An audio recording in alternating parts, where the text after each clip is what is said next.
You are now tuned in to the Chop Shop. I'm Retro. Let's get it. We in the Chop Shop. We live in the Chop Shop. We talking sports talk. We live in the Chop Shop. We in the Chop Shop. I'm talking sports talk. So turn your dials up. It's live in the Chop Shop. We in the Chop Shop. We live in the Chop Shop. We talking sports talk. We live in the Chop Shop. We in the Chop Shop. I'm talking sports talk. So turn your dials up. It's live in the Chop Shop. Yeah, it's lit in the Chop Shop. Turn your dials up in the drop top. They ain't based in debate, but they keep it fact straight. Going 30 for 30. Let's do it first take on Facebook Live from 12 to 2. Rob Hatter and Jim Hicks going back and forth like Carter Ray and Skip Bayless and Stephen Smith. From on the court, off the court, straight to the field. Not a man that steals, but I made it steal to the octagon where I fight to kill. We go face to face, then you write your will. I don't play tennis, but I bring the racket. I'm on the floor, I attack the basket, put you in the casket when I'm overlapping. Never showing mercy, cause I'm always snapping. Never showing mercy when I'm in the arena. Step into the ring, he hit me as I beat him. Step into the court, I'm never backing down. Killing competition, I'm smacking down. Let me get back to the other stuff at the Chop Shop, cause they cutting up. It's Retro coming to you live to the Chop Shop. Now let's turn it up. Yeah, we in the Chop Shop, man. Shout out to Jim Hicks and Rob Hatter. You can catch the Chop Shop live from 12 to 2 on Facebook Live. Let's get it. We in the Chop Shop. We live in the Chop Shop. We talking sports talk. We live in the Chop Shop. We in the Chop Shop. I'm talking sports talk. So turn your dials up. It's live in the Chop Shop. We in the Chop Shop. We live in the Chop Shop. We talking sports talk. We live in the Chop Shop. We in the Chop Shop.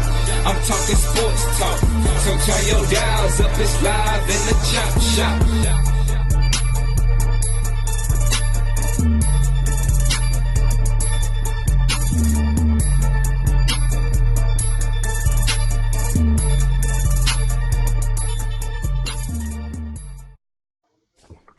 H-Town, what's up? You know what time it is. It's time for the best 120 minutes of your day. The Chop Shop, the nation's #1 urban sports talk show, and also your midday sports happy hour. Yours truly, Robert Hatter, alongside Jim Hicks. And we got Chris the Hater is back in the building today. He's traveling all around the world. And Jimmy and Chris, before I say anything, I really would like, because I wanted to make a tribute yesterday to John Conyers, one of our long-running senators, and we didn't get back to it. So before the show started, I know we're not going to get back to it, John Conyers, he was known as the dean of Congressional Black Caucus. He started one of the starters of the Congressional Black Caucus. He became one of the 6 black House members when he won his first election by just 108 votes, Chris, in 1964. The race was the beginning of a more than 50-year election dominance. He's been in office for 50 years. He passed away the other day, 90 years old, he was the longest running black congressman ever, and he died yesterday, Jimmy, and we did not give him his due. So John Conyers from Detroit, from the Michigan area, he gets his due today. And guess what else I got? Happy birthday to 72-year-old Jimmy. Your mute is still on, Jimmy. That's that man with the good hair? Yeah, the guy with the good hair. Yes. Yeah, what they call it back then? They call it the conch. Conch, yeah. Cool old dude. Got in a lot of trouble, though. Got in a lot of trouble. Everybody that came to Detroit got in the trouble. Okay. You're right. Huh? He better off than Kwame's still living, but he was better off than Kwame. No, and I got one more thing, then we'll get into sports. Happy birthday to John Carlos. You remember John Carlos, Chris? The bronze medal winner who had the Black Power salute in the 1968 Summer Olympics. John Carlos and his partner, I forgot his partner. I know Anthony Weston going to tell me. Oh, I know his partner's name, but him and Tommy Smith. Oh, how can I forget that? John Carlos and Tommy Smith. Happy birthday to him. And Jimmy, Chris, I saw something yesterday, and I'm going to let y'all comment on it. Saw something yesterday, and I'm finna bring it up. This was on this cover of Sports Illustrated magazine. It's going to pop up on the screen in a minute. Got Emoni Bates on the cover, Jimmy, of Sports Illustrated. Jimmy, why is that significant? And the name of the title was Born for This. I've got it up on the screen. If people are going to be able to, it's a 10-second delay. Jimmy, what's the significance of that? Well, I mean, remember, he's a 9th grader.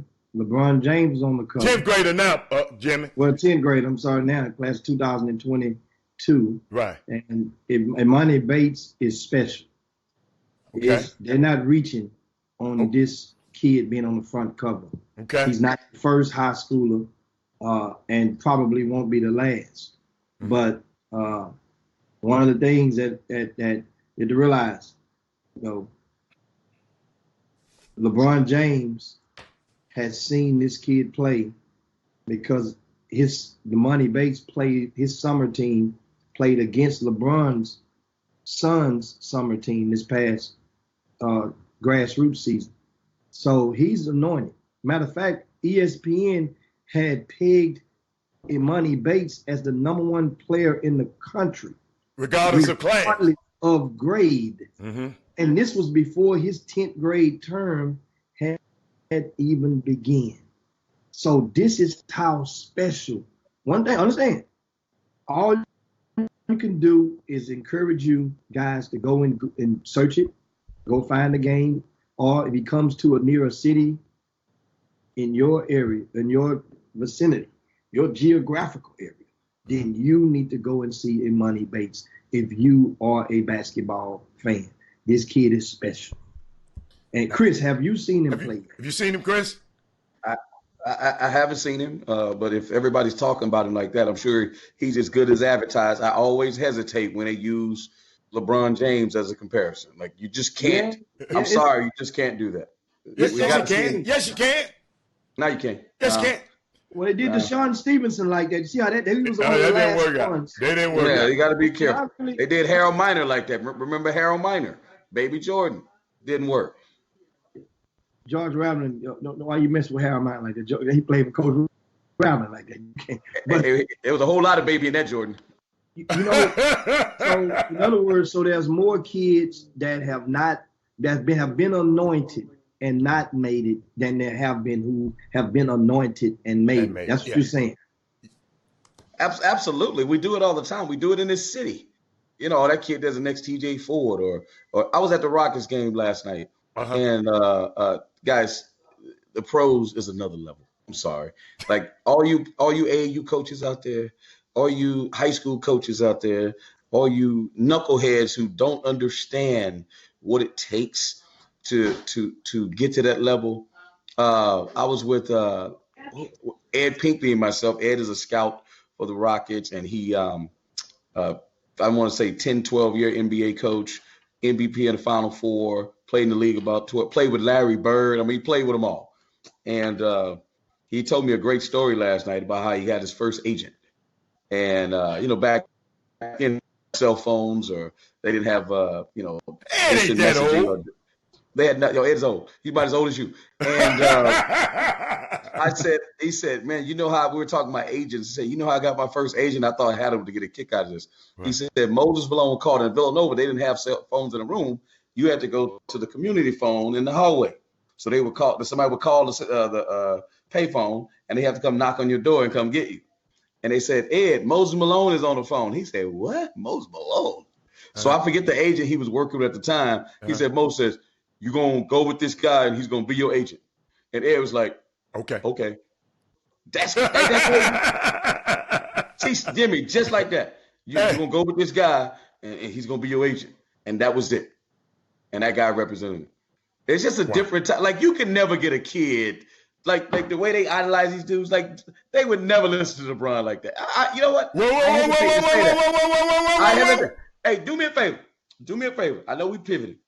Please tell them because you opened my eyes. And I don't know if you talked about it on the Chop Shop yet. I can't get on the Facebook feed. My internet's slow. I'm going to see if I can get in this deal in a second. Okay. Facebook, so I can interact with the Boom Boom Room. Okay. Tell them what Puffy told Rich Paul. Unbelievable! Unbelievable! No, I was watching the shop, and I want to, because I watched it. I was watching it late at night, and Rich Paul, Puffy, and a few more guys. You know how they do on the shop. So Rich Paul, comedian on there, huh? The comedian, one of the popular comedians. Yeah, the little young guy. I forget his name. Carmichael. Yeah. That was one of my favorite shows. I hate they didn't renew them. Yeah, and that was a good show. And what's so unique, Rich Paul was trying to validate, and in good reason, his position on not having experience and not going to college and still being able to achieve the heights that he's gotten. Right? In other words, I didn't have to go to college, and I'm still in this position.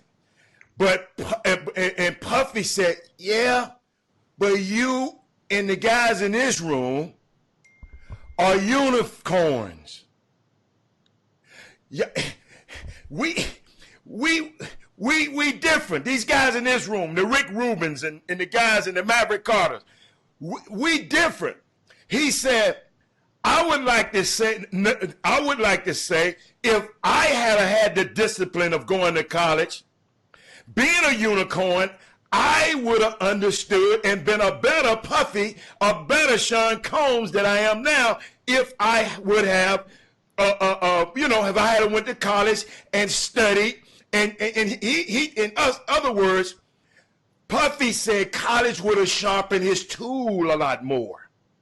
A lot better. I mean, just because you're a unicorn and you made it, it's going to always be somebody make it, Jimmy. It's going to be always somebody make it and don't have to go through the normal channels. But most of us, the 97% of this world, you feel we might have to go to college.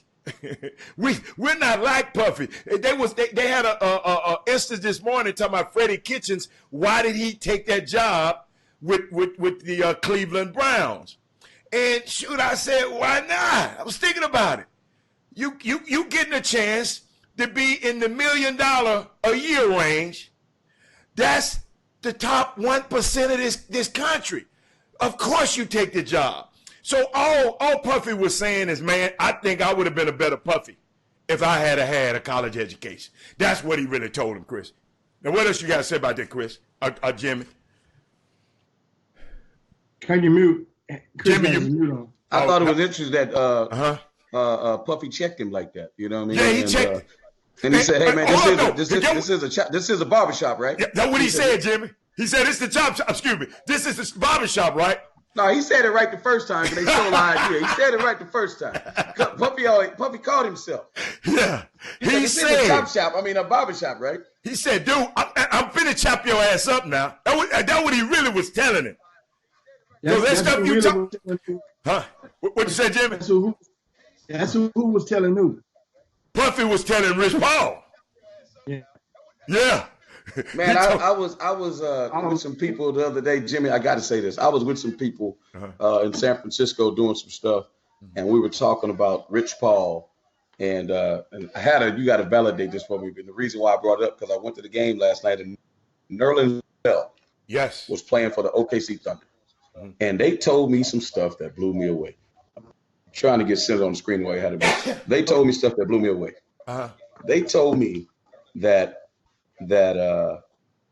Nerlens Noel turned down $72 million from Dallas because Rich Paul told him he could get a better deal, and now he's playing for 1 point something, Hatter. Yeah. Is that true, Hatter? Yeah. They also told me another story. But I didn't want to bring it up on this show, but keep going. It don't matter. Man, listen, why not? Okay. It's the same thing about the Chop Shop. It's about bringing information, because you'll have all these people running around thinking that Rich Paul, he hung the moon. Okay, keep going. Keep going. And they told me another story where Rich Paul, who was it that fired him because they were saying he was absolutely terrible. Marquise Damaris, one of the Morris twins.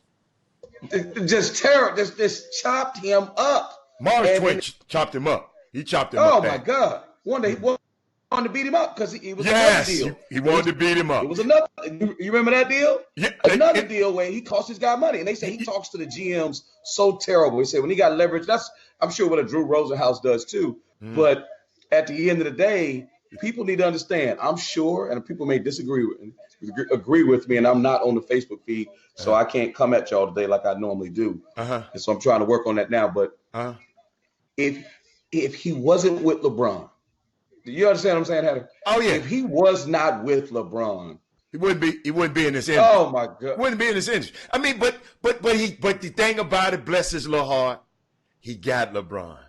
Boy, and LeBron is the best friend and the best client that I've never seen a player put his guy down like LeBron James. That's why when I talk about him, y'all, and I talk about calling people bronzexuals, if there's one thing I respect that guy about, is how he put his guys in positions of power.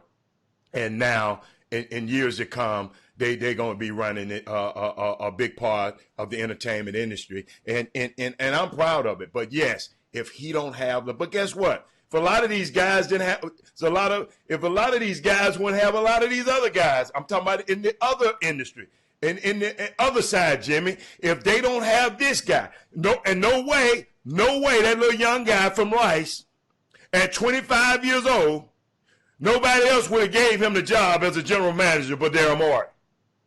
You follow me? So you got to have your people to give you a shot.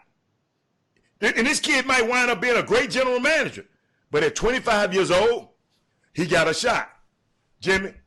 Well, I mean, before that came about, think about it now. They gave Gerson Rosas a shot, who had no coaching experience at all. He was an assistant coach, a volunteer assistant coach at Westbury Christian back in the earth a couple of years after the turn of the millennium. And I'll say that again. Gerson, who was the former GM of the Rockets and also briefly a GM at the Dallas Mavericks, and now he's the GM and vice president of the Minnesota Timberwolves. And this young man, once again, 15 years ago, he was an assistant coach, not the head coach, at Westbury Christian. He was a rep for New Balance, and that's what he did around the city. And so I got a chance to know him because he drove a van that was wrapped in the New Balance, with one of those wraps he put on the vehicles to advertise, and that's what he did. He came and he gave certain kids and certain people, he gave product to. And look at the journey. But those opportunities like that aren't falling out the sky. No, they're not. Us. They're not. And you have to understand that those stories, trust me, yeah, you can keep hope alive and keep your head high, and hopefully it can one day happen to you. But that the odds are not in your favor. Jimmy. No. The odds get better when we have more people in power. The odds will get better. You can't just say it won't get better because the more better. I'm talking about for a guy that have no experience. Now, if we have people in power, then odds are there. You better have your ducks in a row. You better have your credentials straight. Yeah, you got to be good. Be good. You ain't getting those positions. And speaking of positions, let's say, for example, I was reading earlier that the Toronto Raptors, right? They went and signed remember last year with Kawhi Leonard, right? And he had the load management stuff. They had a guy, his name was Alex McKinney, right? Alex McKinney, he's from overseas. He used to work for the Lakers back with Shaq and with Kobe and help them with their rehabs. He was part on the front end of this advanced, the advanced medicines and advanced recovery mechanism that a lot of the trainers implement now. But he was on the front side of it. So this guy's been famous now for that. So he works for Toronto, worked for them last year, and they announced on Tuesday, gave him a contract extension. They promoted him to vice president. He's now the vice president. Of what? Of player health and performance. Okay. So that means they created. Yeah. Okay. Yeah. They created. Yeah. You know, you have to tell me of what. Yeah. Now, check this out. Speaking of him, it was something that caught my eye. And it brings it all the way back to Houston. I'm gonna tell you, it's a connection for Houston, Texas. You know what I'm saying? This guy won 5 rings, right, with the Lakers. This trainer, Alex McKinney. You can Google the name. He was hired at first, his previous job with the Toronto until now, when he first got hired, he was the director of sports science. So he won a ring with them. So now he got 6 rings. Once again, he was the director of sports science. Think about how popular. Remember on ESPN, they used to do some sports science stuff. They would do it every week or so on different athletes, and they would show you the different, just take you through under the belly of sports science. Well, there's a high school in Houston that opened up last year. It's called the Legacy, the School of Sports Science. This is a Black-owned school. Well, Black-operated school. And founded. That's the key word, founded. And understand, think about the thing. This school, they offer everybody that goes to the school will take a trade or I don't say the word major, but they will get tutelage and guidance in all aspects of sports, all other than the actual sport itself. Sports science is the future for a lot of people. It's an avenue out there. So I'm not being a proponent for this particular school, but it's great that there's an opportunity for that in the state of Texas. Once again, look them up, Legacy, the School of Sports Sciences. And PJ Couisnard, many of you guys may have heard of the Coos Elite grassroots program, and his family founded that program. Carrie Brown. Carrie is the young lady, and her husband. That's who founded the school. Her and her husband. Her and her husband. Yeah. Her and her husband. Her husband played football for A&M. Yeah. And he played in the NFL. But Texas. I think he played in Texas. Texas A&M. I want to say it was Reggie Brown. Reggie Brown. A&M. Might have been A&M. Might have been A&M. We had on the chop shop. Yeah. And this is big. So once again, if we see things and if we can see a lot of things, but paying attention. Just pay attention. This young dude was the director of sports science with an NFL, NBA team. Mm-hmm. And now, see, the opportunities are there. But all you have to do, I promise you, if you have a young kid. The exposure is getting better now, Jimmy. All the opportunities are there. In other words, the exposure is better now. We're opening up schools like this. Guess what? Then somebody going to open up a school around the country. And it's going to piggyback because it's more key. And what I think what Jimmy's trying to say, it's more to this thing than dribbling a basketball. Chris Walker, I can't wait to show you the text that I got last night. And I should have texted to you last night. It's unbelievable. Unbelievable. No, it's just text about an opportunity. Hey, if I'm going to go and give it out here now. If you are a two guard, and you know somebody, and that can shoot the lights out of it, for between 6'2" and 6'5", that's not playing overseas right now, I can put you in the pool right now to be able to get that job that Aaron Brooks just he got hurt. His Achilles is messed up. Playing alongside in Australia. Yeah, it's playing alongside of Hampton. the ball kid. The Balls team. Yeah. So if you're a two guard, but you got to be able to play. Well, they gonna check you out anyway.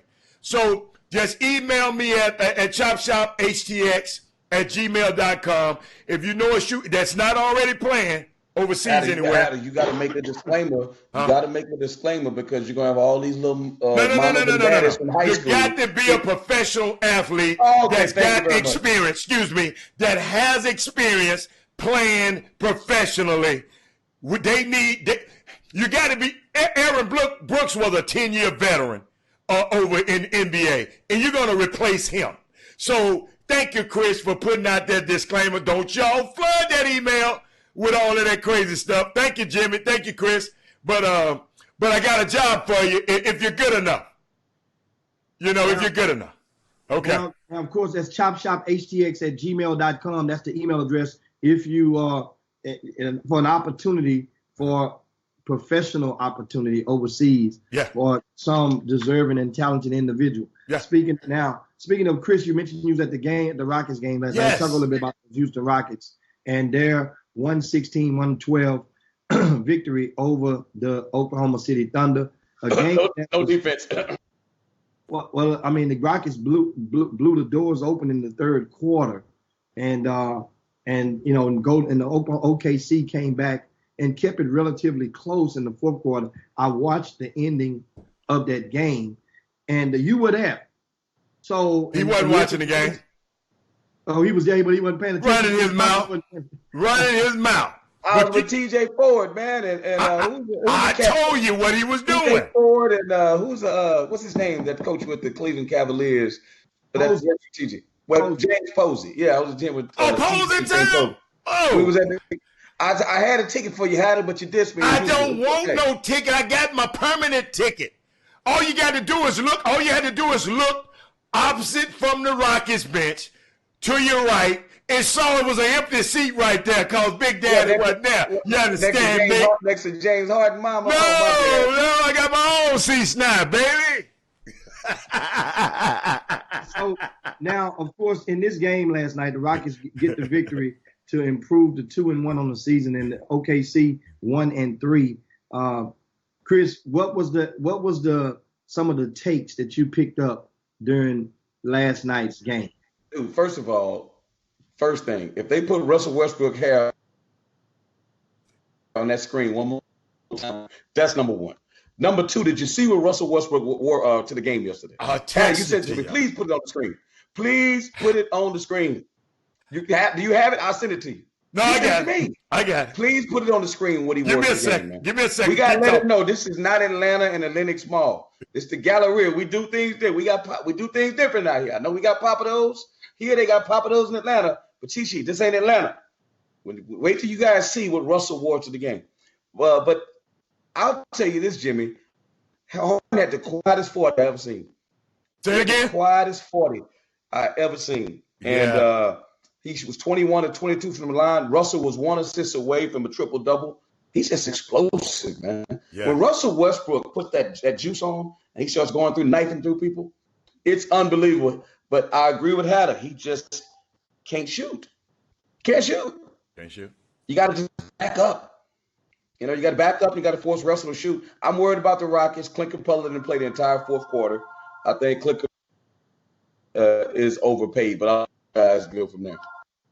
Well, I mean, I think one of the things that, speaking of concern, is the Rockets are winning despite the fact that James Harden threw 3 games. He's 6 for 40 from three-point land. 6 for 40. 15%. 6 for 40. 6 for 40 is 3 for 20. 3 for 20 is 5, 10, 15. That's 15%. From three-point land. And they're still 2-1 on the season.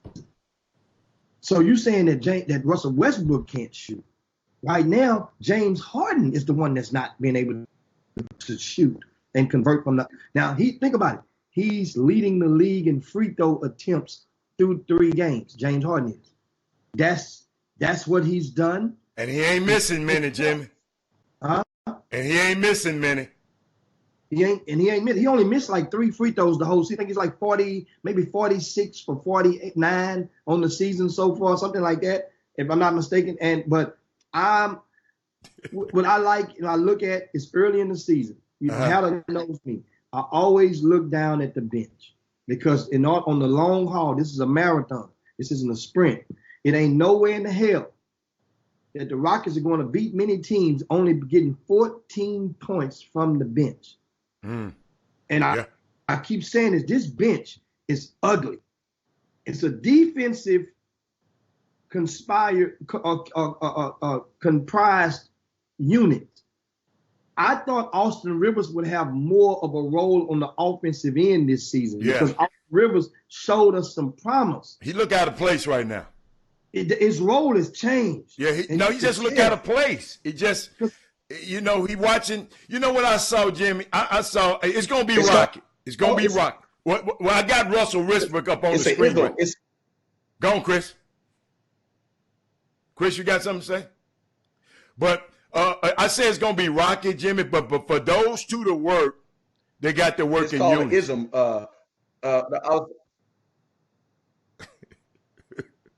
Chris, what is wrong with Chris? Chris, okay.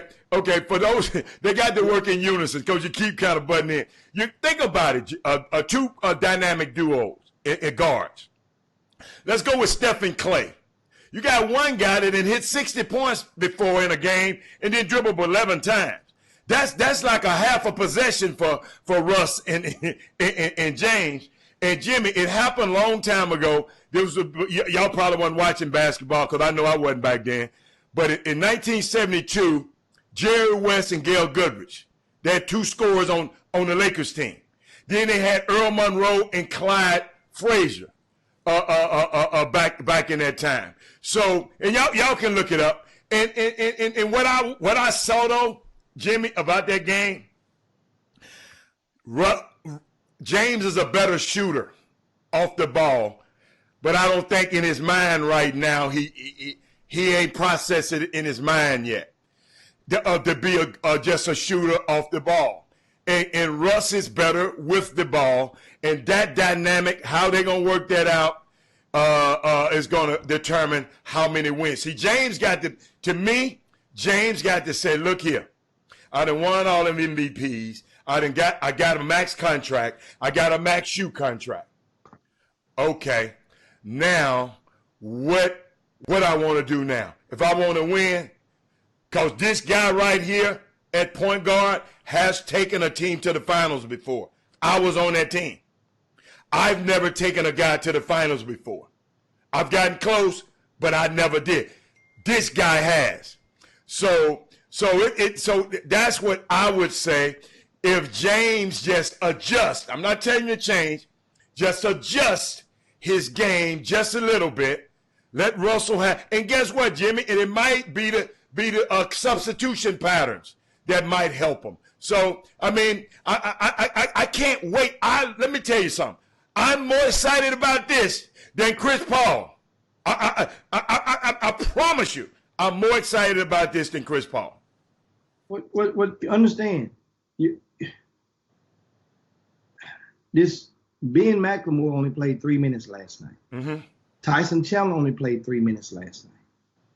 And Eric Gordon played 37 minutes. He scored 10 points. Mm-hmm. Of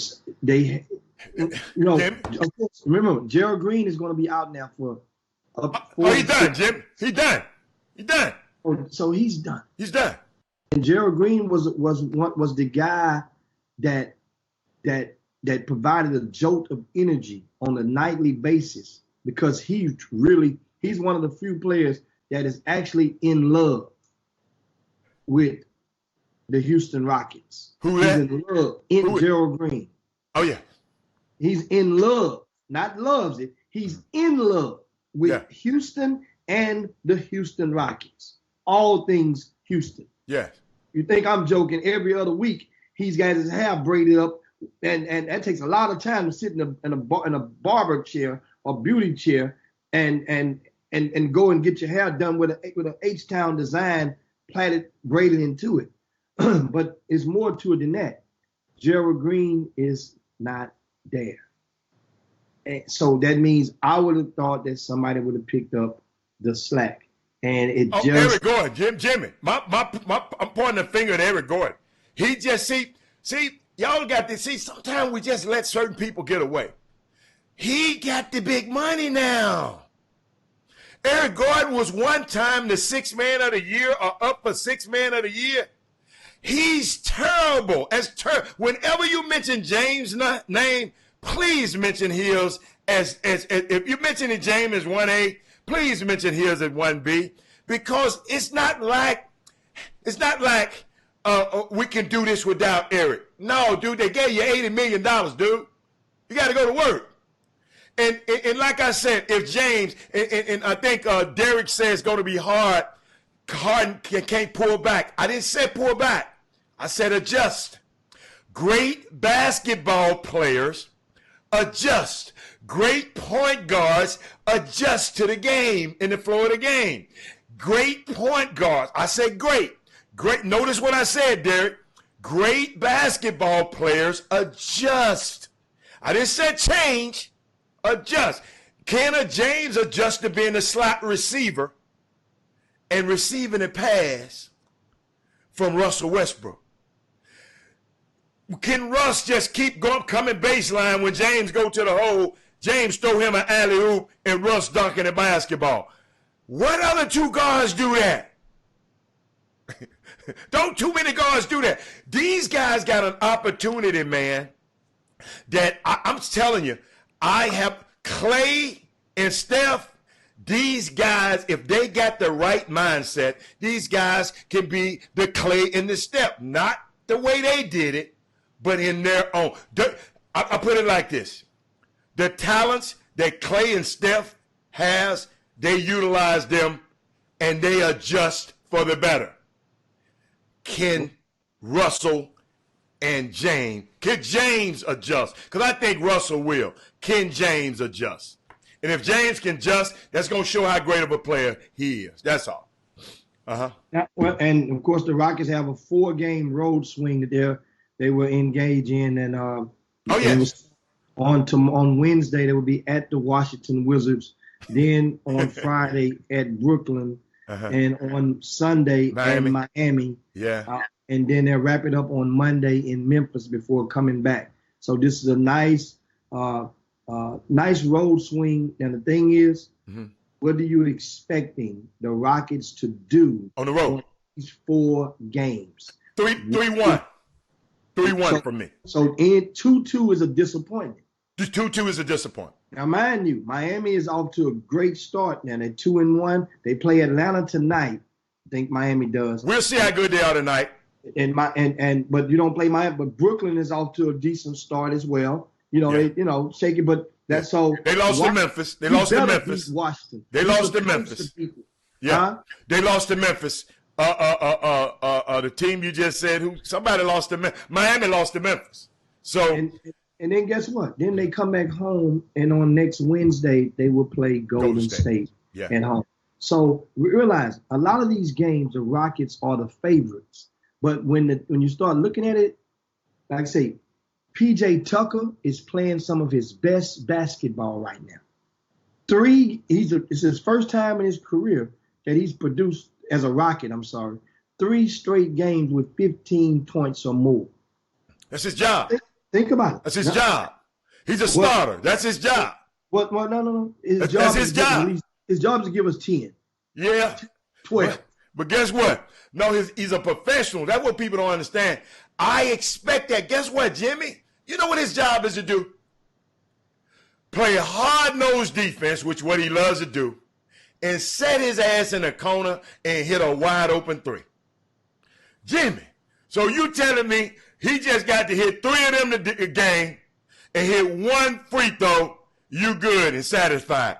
Not with a champion, not if I'm trying to win a championship. I expect them, me personally, I expect them 15 out of him now. Those are the 15 that Trevor Ariza used to give us. So so we can replace those numbers. You remember Trevor Ariza was our defensive guy, but he'll come and get you 15, 14 or 15 points. We need to replace that. That's all I'm saying. I need Eric Gordon to just. What are you expecting from Eric Gordon? I need him to be close to 16 or 17. Okay, so that's the gap, and you need PJ Tucker. You okay with PJ giving what? PJ, what PJ needs to bring? 10? If PJ got to bring more than that now on this team. Because you got to realize I ain't expecting nothing out of Daniel House. No, Daniel House going to get, you got to listen, I said I'm not expecting. I don't know what Daniel going to give me each night. Well, I'm going to tell Daniel what he better give us. Daniel House, it ain't no way in hell. He's playing the 4. That means you're closer to the basket. Daniel House should be able to bring us 1-2 points every quarter. So 8 points is for Daniel House. You know what I call Daniel House? Dow Jones. Because he's up and down. I don't know what I'm going to get out of him. He's a Dow Jones. Yeah, but the market at all-time high right now. That's what the market at all-time high. That Capella got to bring us his 15. You see? Right? I mean, so hey, that's another mistake. We're better when he's on the bench now than me.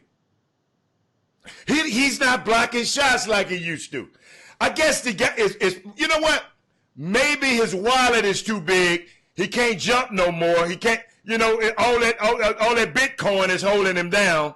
He can't jump as high anymore because he's not blocking shots like he used to. People used to be scared to go in there on Capella. Now it's layup city now on Capella right now. And of course, we go to the Boomer Room. Let's address some of the comments on the Boomer Room. It's going and Troy Benjamin say Gordon got to give 17. Okay, 8 meters. I take that. So let me I'm gonna write some of this down. So Gordon, I mean, this is accountability, and I like writing stuff like this down to keep it in our notes so we can understand and we can determine. Gordon, I got it in my head. Write it down though. And what did you say, Adam, about Gordon? We talking about a range. I told you about I'll take on this team from 16 to 18. I don't have no one from 16 to 18 points. Well, okay. I'll go with 17 like him. Yeah. So that's in the range. So that's what I'm saying. We're not in the range of that. That means your person can get in their range. Mm-hmm. So if Capella should be bringing what? What's his range? In reality. In reality. I want him to just have 12 points and 10 rebounds and a block and a half. A block. Just make somebody scared. That's all. That's all I want from him. Well, he ain't going to make nobody scared. That's the damn show. Now, Daniel House, I mentioned Daniel House. I think I set a fair range for Daniel House at 8 points. That's 1 bucket per quarter. As a starter, you got to realize that Daniel House is playing starter minutes. And he's playing, is he a starter or he playing starter minutes? Which one? I think both right now. I think a little bit of both. I'm gonna look at it. Keep going. Keep talking. I'm gonna look at the last thing. A little bit of both. A little bit of both. Okay, keep going. I'm gonna look at his last thing. How many minutes he played last night? I think he played over 35 minutes last night, if I'm not mistaken. Okay, I didn't know that. Yeah, Daniel House. So I'm saying 8 points, Daniel House. That's safe. Just think about what we're saying now. And this is how I feel. Nothing against Daniel House. I just don't think we can be a championship team with Daniel House starting. That's just me. Well, if we had a Gerald Green didn't give us much. 7 points, something like that. No, I need more Gerald Green too. But Gerald Green gave so much energy to the other players when he was on that floor. And he's a perimeter threat. But he came off the bench. Yeah, he played 37. You're right. He played 37 minutes. He played starter minutes. You're right. I didn't know Daniel House. Because guess why? I'm going to tell you why I didn't know, Jimmy. I'm going to tell you why I didn't know. When I watched the game, I haven't been watching the games as closely, I must admit, because it's been so much stuff, other games, on having that NBA package and spoil me. I want to see some of these young guys. So what happens is Daniel House, I don't even recognize him on the floor. When I watch the game in bits and pieces, I don't even notice him. That's the point I'm trying to make. When a guy run up and down the floor 5 or 6 times, 6 or 7, a whole commercial break, and I don't notice him. I ain't saying you don't notice him. I'm just saying I don't notice him. That's the point I'm trying to make. Well, that's all. Here's the thing. Yeah. There are certain players, and I read an article that was released about Daniel House the other day, and it explained in detail that Daniel House, his role ain't to do what his role was last year. So in order to accept this starting job, what's his role? Tell me his role, because I didn't read that part. I read the problems he had before he got here and John Lucas got on his ass. And that too. And in that article, in that same article, he adjusts now to say his role, he ain't gonna be no James Harden. He ain't gonna get shots like that. His shots he didn't do that last year, Jimmy. He didn't do that last year. No, but remember last year. He wasn't no James Harden last year. The nigga got sent to the D-League last year. What is you talking about? He got sent to the D-League last year. He got sent to the D-League. How do you understand and know why? He didn't want to accept the deal. Yeah, but he ain't James. But you can't mention. We know he can't be James Harden. I'm talking about the example you use. No. He know he can't be James Harden, Jimmy. Yes. I'm using the term in the sense for what it was used in the article. I'm not talking from me. You read the article the same way I read. I didn't read that part. I'm telling you. In that article, that writer is. Excuse me. I apologize to you. That writer messed up. Then that writer messed up. Yeah. No, they quoted him. It ain't messed up. He quoted the guy. The guy. Remember, Daniel House. We from Houston. We know this kid. This guy really thought that he was the equivalent. Y'all know that. That's why he didn't want to take that deal last year. He was like, man, no, I'm worth way more than that. And then John Lucas had to sit him down, explain to him, dude, you better take this deal. Your ass going to be stuck out. But okay, I got to read that article because compared to James Harden, that's a hard. It was a comparison about him, getting him to understand his role. If you want to last in this league, meaning that similar thing happened to our guy, good Jonathan Simmons. He did not want to adjust a new role with a new team. And he was wanting to go and be the same. You can take a gamble on yourself, but if you do, those shots better go in. When the coach call a play or do this, or you don't want to get this guy the ball and you're going to shoot it, ain't nothing wrong with that. But if the shot don't go in, then guess what? You're going to be bounced out of the league. I watched last night and with Daniel House, right now they're winning. So, and he got 9 points last night. And he's not taking the abundant, but it was one sequence in the second half where he had an open three. He shot it, missed it. Rockets got the rebound. Harden fed it back to Daniel House, almost the same spot. He shot it, missed it again. And I'm like, in my mind, dude, you got to make one of them. I don't know, he was so wide open, it was almost to the point where the defense had said, if he get that ball, we sure gonna leave him, let him shoot it. Jimmy, he was 3 for 11 from the field. He was 1 for 8 from 3-point land. And but he was a plus. When he was on the floor, they were winning. And you know what your key thing is. You said if your point total, he had 11 shots and he had scored 9 points. That's not a good shooting. Not a good shooting night. So all I'm saying is what I saw. See, that's why I don't go by what people tell me, y'all. I go by when I watch the game, I forget he's on the floor. That's all.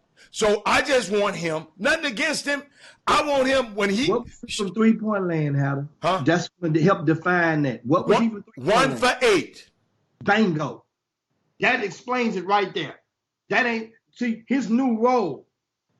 If you're going to escape and float out there, what you got to, that's the offense. The offense, they put guys around the perimeter. Yes. And if you open, you swing it and they're open and you get that shot. He has to make more of those.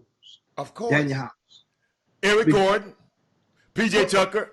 Coach, did you? But PJ is making more. PJ making. I know. PJ get an A+ right now. Let me tell y'all something. Russell Westbrook made a pass that I just don't even know.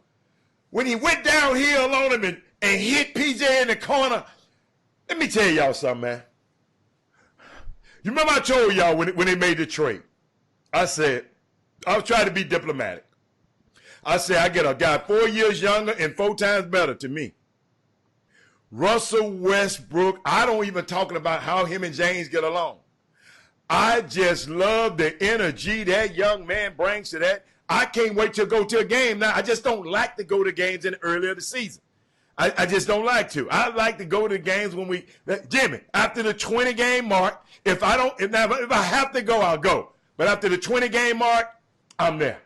But Russell Westbrook was wait a minute, PJ Tucker, 5 of 7 from 3 points. He's hitting threes. And that's the thing. That's the difference right now. PJ is, I give him an A+. So for PJ Tucker, I was looking at him.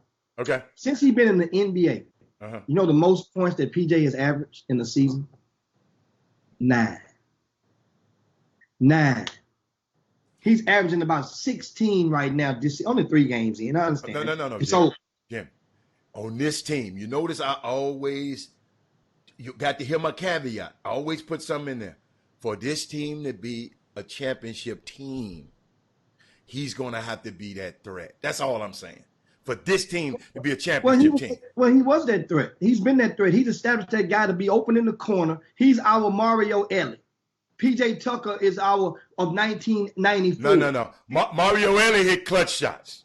But PJ Tucker is hitting clutch. Mario Ellie hit the PJ Tucker ain't never hit a kiss of death because we ain't never been in that position. We ain't never been in that position. Listen, he's our version of based on a bell curve applied. That's what PJ Tucker, the value of him to this team. He's that guy that's going to leak over in that corner. And guess what? He's hitting threes from either corner. And as long as he's making those, defenses will have to remain honest on the dribble drive. They have to. So that's the thing. So speaking of, we were talking about what are we expecting from the Houston Rockets, the key players this season. We're establishing a point threshold for the minimum what we expect guys to bring tonight, each night. And if you just tune into the Chop Shop, we agree that Eric Gordon should be bringing somewhere around the 16 to 18 point threshold, right? Clint Capella should be bringing somewhere around the 12 to 14 point range, right? Daniel House should bring somewhere between 8 to 10 points, right? 8 being the minimum, that's 2 points a quarter. That's it. Okay. 8 to 10. Good luck. PJ Tucker, based on the fact that his career high for any season is a little bit over 9 points, I'm going to say the basic threshold for PJ Tucker to bring us would be 10 to 12 points. Russell Westbrook. Now, that's going which way it gets tricky. What's the range for Russell Westbrook? Alan? What he averaged last year? I got to go by what he averaged last year. I don't know. I thought he averaged about 20. We can look it up. If he averaged 25, because my dude going to average 30. So my nephew going to average 30. If he can average 25, I'll be all right. He averaged 22 last season. He averaged 22? Yes, that's the lowest. So was 25 in that range? Is that the same range? 25 and 20? What 20? What did he have last night? If he played like 21 last night, right? If he averaged 20, I want him to average. But see, y'all got to realize. Give me the number. You dancing. For us, see, I got to because Trey Phillips, first of all, rewind and listen to what I said when you ran your mouth and talking about PJ Tucker would not average double figures. I said, for this to be a championship team, that's all I'm talking about, y'all. Y'all can talk. We didn't have enough Western Conference Finals. We didn't have enough second round losses. For this to be a championship team, he got to average 24, 25 points. James averaged 30. PJ Tucker got to average 15 for us to be a championship team. Now, guess what? If they do better and we still win the championship, we okay. That's the point I'm trying to make. So, Russell Westbrook, 25. Russell Westbrook, 25. James Harden, you said is what? 30. 29, 30. He won't average the 37 and the 37 and the 36. No, he ain't going to even try to do that no more. So let me get this right. You're saying that James Harden averaged 36 last year. Yeah. Russell Westbrook averaged 22 and some change, right at 23. Mm-hmm. So you're saying that for this team to win, Russell got to go and average 3 points more a game, and James Harden got to go and average 7 points less a game. Yes. That's what you're saying. That's exactly what I'm saying. So that because he averaged 37 and we get our ass whooped. So I'm talking about the win. I'm talking about the win. Jimmy, evidently you weren't listening. You might have been typing. I said, Russell, I said, James, you're going to have to forget about the MVP stuff right now. You the one. You gotta, I'm gonna repeat it so you won't, you need to listen to this so you understand where I'm coming from. James had already won MVP. Okay? James got a max contract. James got a max shoe contract. The only thing James hasn't done is won a championship. So it's all right in basketball to score less and win more.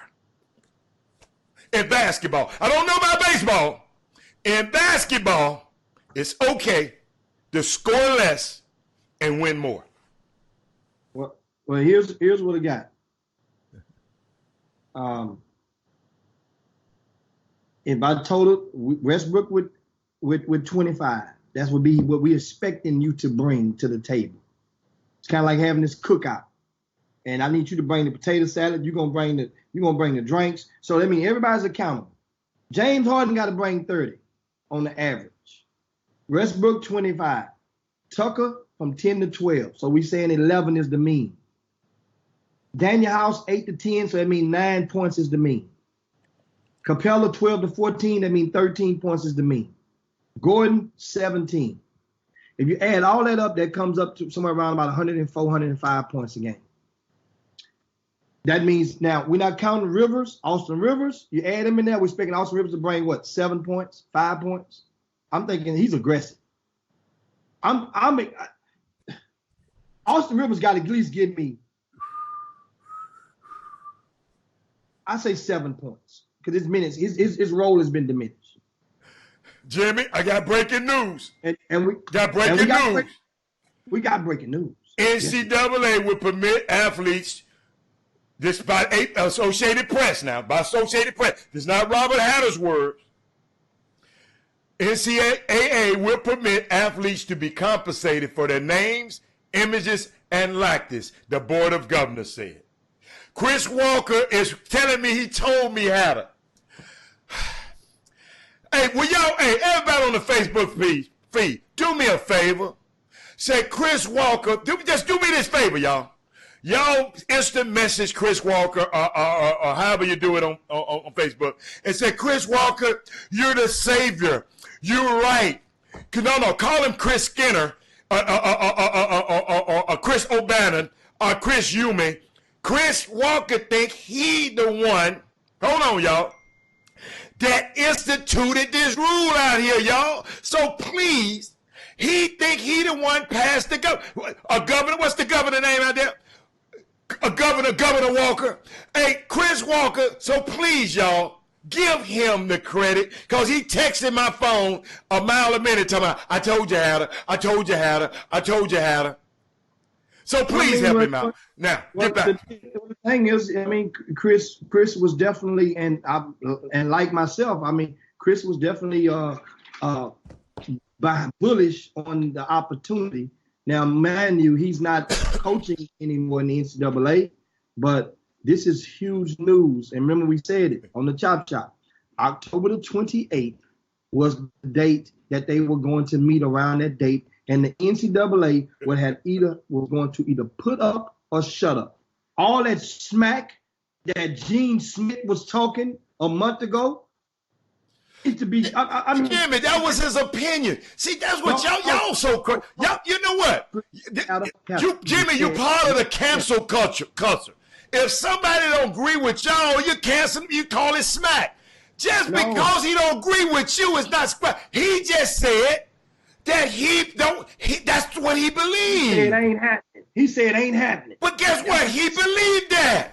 He's the chair of the board. And guess what? And he's talking about it ain't happening. He believed that. And guess what? It happened. And you're the chair. So that means somebody told you to sit your butt down. So guess what? Guess what? What you say your percentage, 75%? So it's all right for him to be 1% wrong. So okay. If you okay with yourself being 75% right, I know you can Po Gene, one of the few black athletic directors in the whole planet, and he's so, come on. That's the way he felt. Guess what, Jimmy? He was a part of that hypocrisy. He lacked his coach paying his coaches all that money. So he was on the other side. So you got to look at his side. Y'all cancel out. If y'all don't understand, we got a new culture now called cancel. Not cancer, cancel culture. If somebody don't agree with y'all just cancel him. Oh, forget him. I don't agree with him. Forget him. No, Gene had a right to think the same way you're thinking. Ain't nobody say. Guess what I just did? I just opened up the Facebook to give Chris Walker a clap. Because he said, everybody said players should be played. All I said, how we going to do it? And guess what? Chris ain't came up with that. And these people here, I'm asking you, how we going to do it? And guess what you came up with? Pay them for their name and their likenesses. So it's all good. We good. We back. We back there. But Chris Walker, if you go back, hey, y'all, just to help y'all, Chris Walker was talking about taking some of the money from the school and pay it. If the truth be told, Chris Walker was talking about taking the money from the school and giving it to the players. And I just asked him, how could you do it? How is an equitable way to do it? How is a fair way to do it? And Chris Walker could never come up with a plan, and nobody else can ever come up with a plan. They're going to have to come up with something now. So it's all good. It's all good. Great job. Well, once again, if you're just tuning in, the NCAA has, in their meeting, the board of directors, excuse me, guys, they have agreed to allow student athletes to profit from their likeness. And of course, in this, and what's going on, what happens now is the board, they're granted, they directed the 3 separate divisions of the college sports, right, to immediately begin figuring out details on how to update and modify their rules so that it can become in line and it maintains a distinction from the college and professional sports, meaning that it won't be, they're going to regulate it. And here's what I say that will regulate it. And what I mean by it is this. As it stands right now, if you wanted to do a NCAA sanctioned basketball tournament, right now, during the live period, you have to go through so much paperwork, extensive paperwork. They want your tax returns in order to conduct a NCAA certified event. Your stuff, you're basically giving the IRS permission to do everything you submit. You're clicking and you're agreeing that they have full reins on these documents. You got to provide receipts. You have to even provide the names of the referees of which officiate the games. These are during live events. Many of you guys may not know that. Everybody who works the event, their name has to be submitted. W-9s have to be filled out. All of that stuff during the live events. And the purpose is to push guys out, to weed out the people that are not organized in doing so. So if the NCAA is requiring all this paperwork in order to do a NCAA grassroots event, what do you think they're going to require for any corporation, any small business owner, any street guy that runs a corner shop that wishes to endorse one of these young student athletes for their likeness? What do you think they're going to require them to do? Wow. So I'm just giving you common sense. Like I said, Jimmy, it's a lot of work to do. That's all I was trying to explain to y'all. How do we get, this got to be regulated some kind of way. And Erskine, I haven't seen it, Jimmy, but Erskine just texted and said, this kicks in immediately. Yes. It's kicks in now. I haven't saw the details saying it kicks in because they have to go in the meeting. They have to meet back in April. In April they have the meetings now, and they have the final meetings all the way through April. Right. So I would think by the time the Final Four, those other meetings goes on during the Final Four. It doesn't I'm not certain. I have to see. I'm not certain, and that they can implement that right now because they have to. Everybody has to go and bring their rules. It just kicks in immediately. Now they can go and do the work.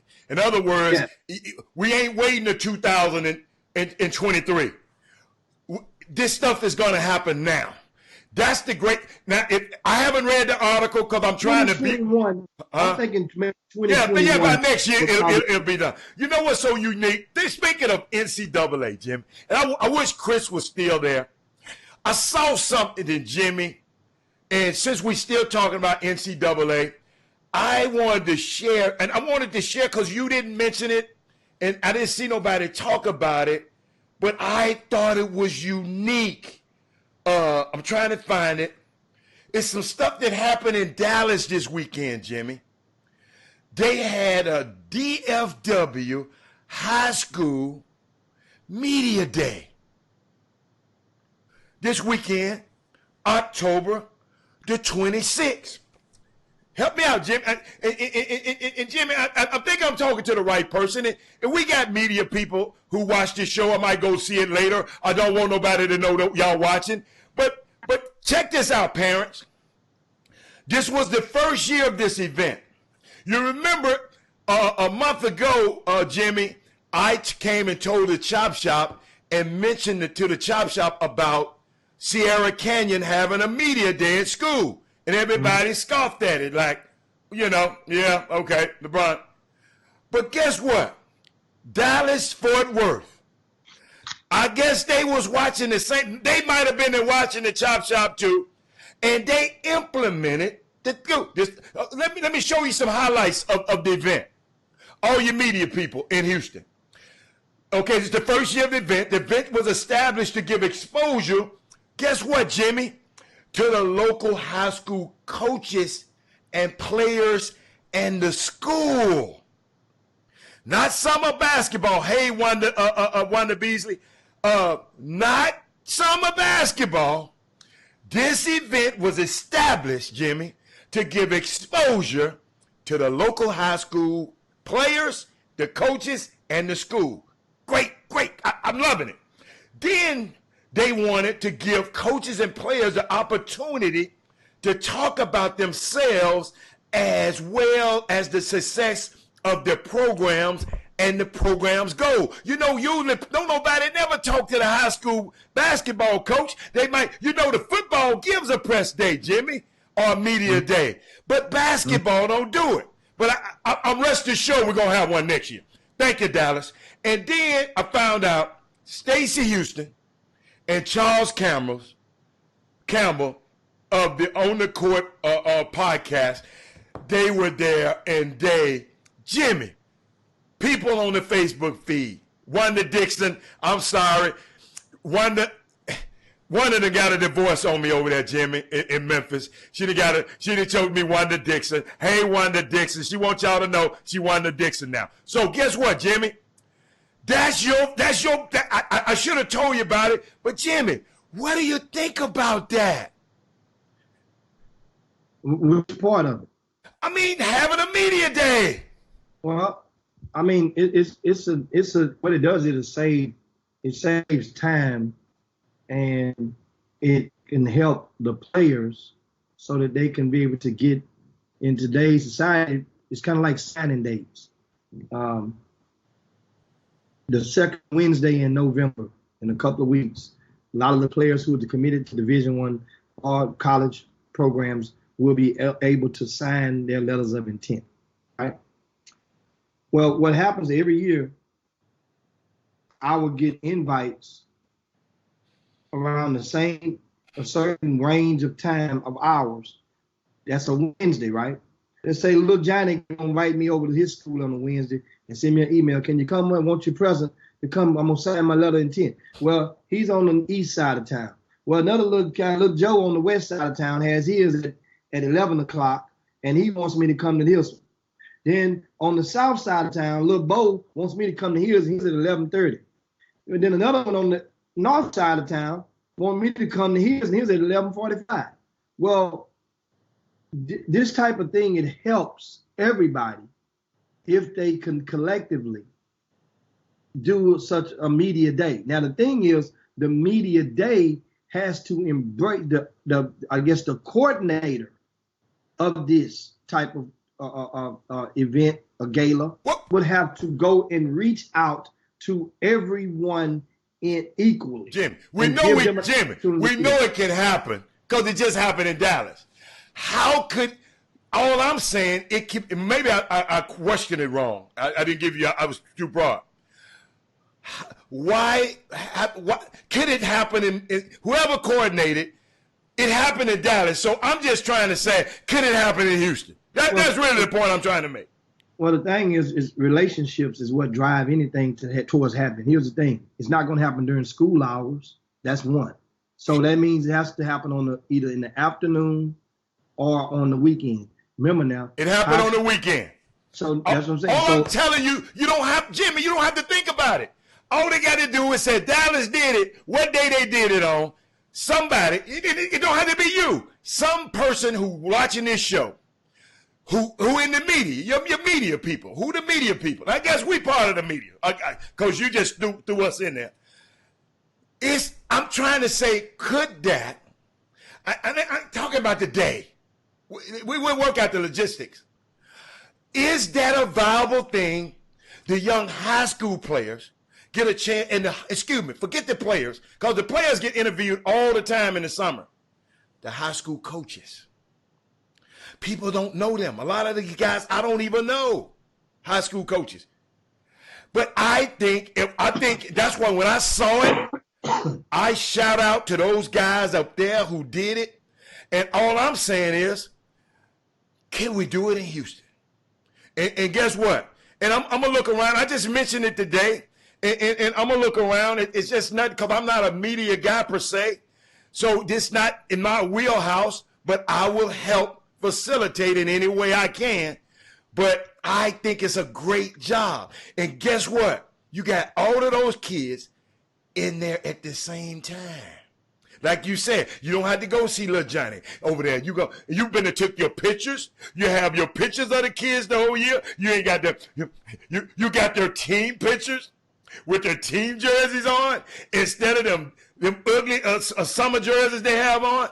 I think it's a great idea, but I'm not in the media, so I don't know. Here's the thing you have to understand, Al. Now you're getting into the politics of scholastic basketball. Okay.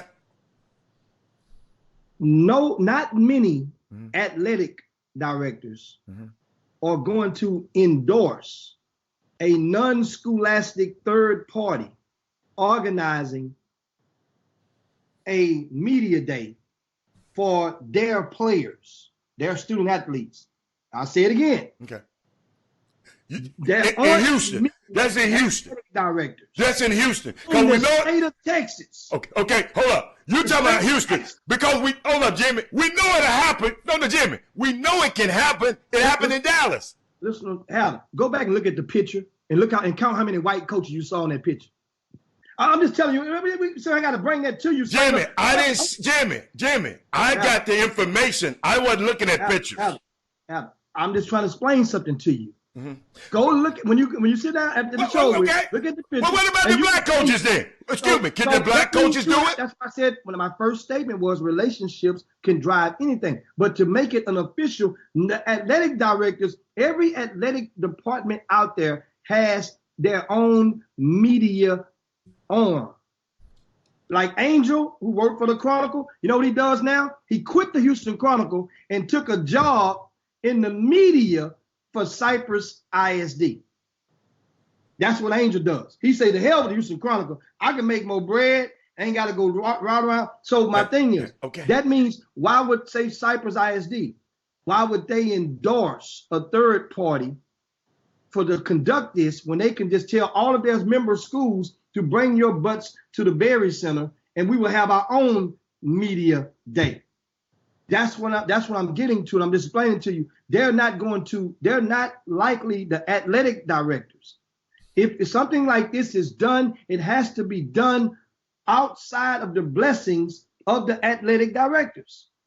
That's you. See, you the media guy. I don't care about the athletic directors. That's why I'm throwing it out. All I know is them guys in Dallas got it done. So I don't know how they got it done. I don't know how many black coaches. You looking at pictures. Maybe I need to go look at pictures. Okay, tell me this. What's the difference between that and the Vite photo shoot? When they had 100 kids come and do a photo shoot, what's the difference? Because they didn't have the coaches. They didn't have the coaches in their teams. Jimmy, it was a big difference. Vite was focused on players. This event was focused on the team. So that's the only. So Vite can do it. Okay, it's called Vite. It's just you giving it a different name. It's the same concept. You're inviting somebody out to go and do a photo shoot. That's what it was, a media day. You're doing photo shoot with them in their uniforms, and you're getting comments and quotes from them. But these people are interviewing people. You're getting quotes and comments from the high school coaches at the Vite. This Thursday, Jimmy, I asked you a question. At Vite, does the high school coaches come there and they are interviewed also? I'm just asking a question. Some of them, yes. Why are you getting so excited about it? Yes. Some of them have been there. It's the same concept. You just named it a media day. It's just that they named it as a photo shoot. It's the same concept. Well, Todd Holmes just said Vite is individuals, no teams and no coaches are there. But there have been coaches that were there in Vite photo shoots. I'm telling you that it's not mandatory. But Jimmy, this event is different. This event. Hold on. Let me read it. Let me read the mission of that event. Let me read the mission. They wanted to give. This ain't Vite. So you try to compare this to Vite. We wanted to give coaches and players the opportunity to talk about themselves as well as the success of the program and their goals. Hold on. I've seen Vite's magazine. I ain't never seen them talking about. Let's explain something to you. Read what Trey Phillips just wrote. I'm trying to explain to you, and you're asking me. I'm telling you on this side of the fence. Trey Phillips said, yes, most high school coaches come with their players. I'm telling you, it's the only difference is they named it. So Trey Phillips said one thing. I might want to bleed Todd Holmes. Okay, I'm saying though, it's different years. It's not mandatory. They don't understand. Here's why. Let me explain to you why. So legally, why black folks always got to argue about an idea? I'm giving you the understanding of something that I do for a living. That's what I'm trying to explain to you. See, the reason that it's not mandated is because technically a high school coach is not allowed to transport the kid to anything. Ain't nobody said that. So that's what I said. So listen. So that means, once again, the high school coach can't transport them. It has to be. So you're saying it can't be done. So you're saying it can't be done in Houston. No, that's all I want to know. That's all I want to know. I don't want to hear Jimmy, the red tape. Y'all deal with the red tape. You're taking up too much time with the red tape. Can it be done? All I'm saying, my question was, can it be done or can it not? That's all I want to know. I'm saying to you that it's already been and already have been done. It's just not under the name of what they named it. Not like that. Just say you haven't seen it done before and close the case on the topic. I'm telling you that it's been done before. I'm explaining that to you. That stuff has been done before. So this thing been done just continually in Houston for years. No, that's what you're saying. I say it's been done. If it's been done one time in 20 years, it's been done. I've seen it done before. I've done this before. I've had the magazine. I've had high school coaches come with their kids before. It's simple. So if it's that damn simple, all I asked you was, I thought the thing was great in Dallas because I ain't never heard of it. All you had to do say, Robert, is simple. I've done it before. That's all you had to do. But now you're talking about what nobody, man, the 80s and the, man, I ain't got no kid. What you say about this? I I ain't gonna do like you. Because I was about to say I don't give a fat rat's about these guys, but I ain't gonna say that. I ain't gonna say that. Because I ain't gonna say that. But let me tell you something, man. All I asked you was, and I know it was a Dallas thing, I thought it was nice. You come talking about it wasn't a black coach. Well, then let's get the black coaches there. Once again, can you get the black coaches and do it? Hold on. I'll read another comment. So Todd Holmes clarified he was speaking from San Antonio. Here's Chuck McCown, a third person. And not to mention, I'm not going to even include myself because I've been there and saw it happen.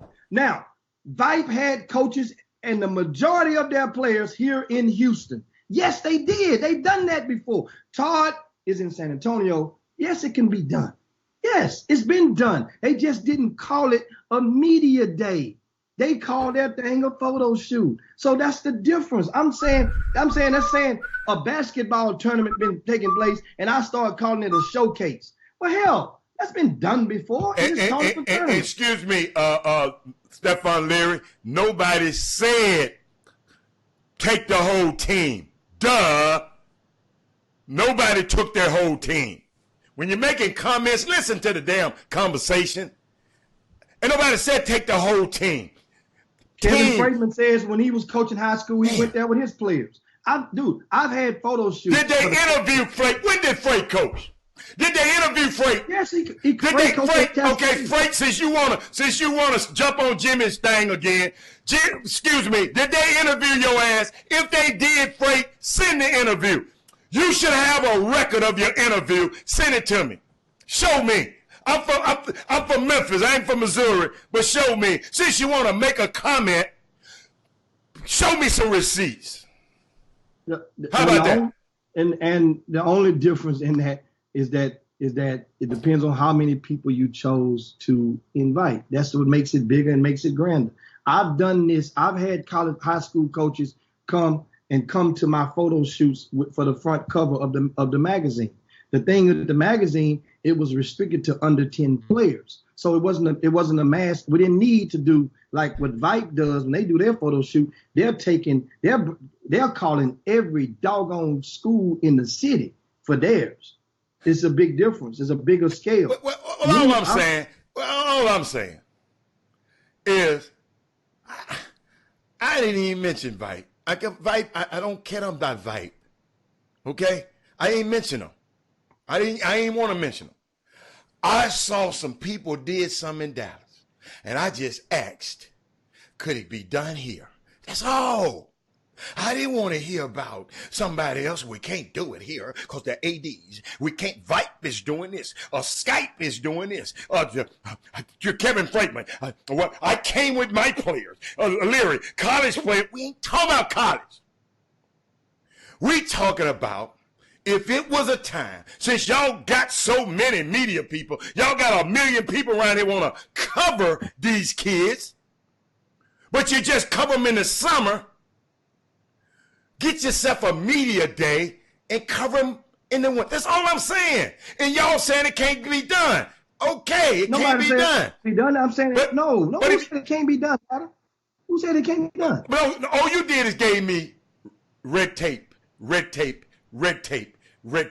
No. But then you didn't come out and say, yes, it could be done. You said you did it. I just don't remember it. And then you got your minions coming on behind you talking about they done it. And all I asked them, if you had an interview, send the receipts. You text me all that other mess, send me the receipts. That's all I'm saying. I have receipts from my photo shoots from the past from some of the coaches. I'm saying I didn't said photo. So you telling me a photo shoot and media day is the same thing? It's in the terms of what they're doing in amateur media. Yes, they're getting absolutely. So when I say an amateur, okay, because I'm glad I'm talking to you amateur media guys. Yeah. So if I tell you today, man, I'm doing a photo shoot, you thinking you coming and having a media day with me? If I tell you you can come and have a photo shoot, Adam, when you go to that photo shoot, they're going to ask you questions. They're going to ask somebody with you some questions. They're going to get some insight. You're going to get that. That's what that's going to be. You're going to get that. When I have my photo shoot, I email out a form. And our photo shoot for the magazine is this week. And those kids get a form in the mail when they come and show up. That form is going to be completed. Now, in the past, they have to fill a form out right there. But what I've learned is it takes a whole extra 30 minutes for them to fill out all that information on the form. That information is what goes into the magazine. When you see all that stuff about the kids, what was your this and what was your dad, who was your favorite teacher, all that stuff. I don't have, instead of me sitting there and asking everybody, I make them write it down. You know what? Sometimes I know when people have, me and you thinking about, you know what? We think on two different levels, and I keep thinking that way, and I'm gonna keep thinking this way, and it's okay. It's okay. I just thought it was an opportunity for y'all. If y'all don't think it is, then hey, I want to say something else, but forget it. But y'all know I really want to say it. If y'all don't care about it, let's move on to the next topic. If y'all don't care, I can't help nobody because it ain't gonna help me. I'm trying to, but I guess y'all saying don't help the bear. If you in a forest, you fight with the bear, help the bear because you don't need no help. Because that's what I'm gonna do. Okay, hey y'all, these last, I'm like the judge. Strike everything I just said about these folks in this amateur media, because I'll never ever give them another. Dallas, keep tearing their ass up there, Dallas. Keep tearing their ass up and keep on doing it. That's why you got the best players in Dallas, and you got to keep on doing it, Dallas. I'm going to keep helping all my brothers in Dallas to excel at whatever they're trying to do. That's exactly right. That's how it goes. I ain't talking about you. I ain't talking about you right now. I'm talking about me. I'm talking about me. Way to talk about amateur media in the realms of basketball and not talk about me indirectly. So don't say you're not talking about me. You're indirectly talking about me. I said the amateur media guys, I won't try to help y'all. That's all I said. I said Dallas continue to whoop their ass. That's all I said. You said before you're not getting in that anymore. We don't get along. We ain't getting along. Let us be. We'll be all right. The ones, guess what? Sooner or later, big fish gonna eat little fish. Trust me. Oh, now I got it now. Keep on doing. I got it now. Come on. I got it. I promise you. I got it now. Ooh, when I'm laughing, I got it. All right. That's how it goes. Okay. So just let it be. Okay. So that means I didn't know. Y'all gotta understand. I said my thoughts. My thoughts are way higher. It's way better. I've said it 100 times. No. My thoughts. I ain't talking about what you say. My thoughts are way higher than. Have their fair share of equal problems as life. But this wasn't a problem, Jimmy. This wasn't I thought this was a great event. This wasn't a problem. No, the problem is the relationships. That's what I'm talking about, the problems. You said about the amateur media. So in amateur media, there are major problems. Let's go, man. I'm tired of y'all. Y'all need to cut that shit out. That's all I'm gonna tell you. Ain't no cutting out. Okay. Get to a certain point, it's on. So when it's on, that means you go, and at the end of the day, in about 10 years, then you see who's still standing. Wow. That's how it goes. I love this. Man, I can't wait. I can't wait to get off this show so I can call somebody. What else we got, man? What else we got? Either you're gonna innovate or you're gonna get ate in this business. Innovate or get ate. And that's just how it goes. And if many people out there, they're taking out the time to innovate, and I really believe, and the thing in Dallas, that was innovative. What's the next topic, though? We're good. I'm talking about, and talking about Dallas right now. That was innovative. Okay. So that's innovative to give it the name. So that means for Stacey Houston in Charles County, that was great to innovate because you got to start somewhere.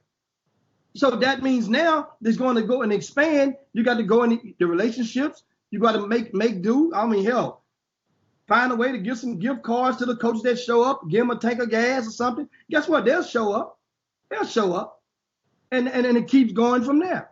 And that's a good way to do it. At the same time, my thing that I explained earlier, it will not be likely to be a concept that will be blessed by the athletic director, because that's a non-scholastic function. And school athletic directors, they only govern the UIL. That's scholastic function.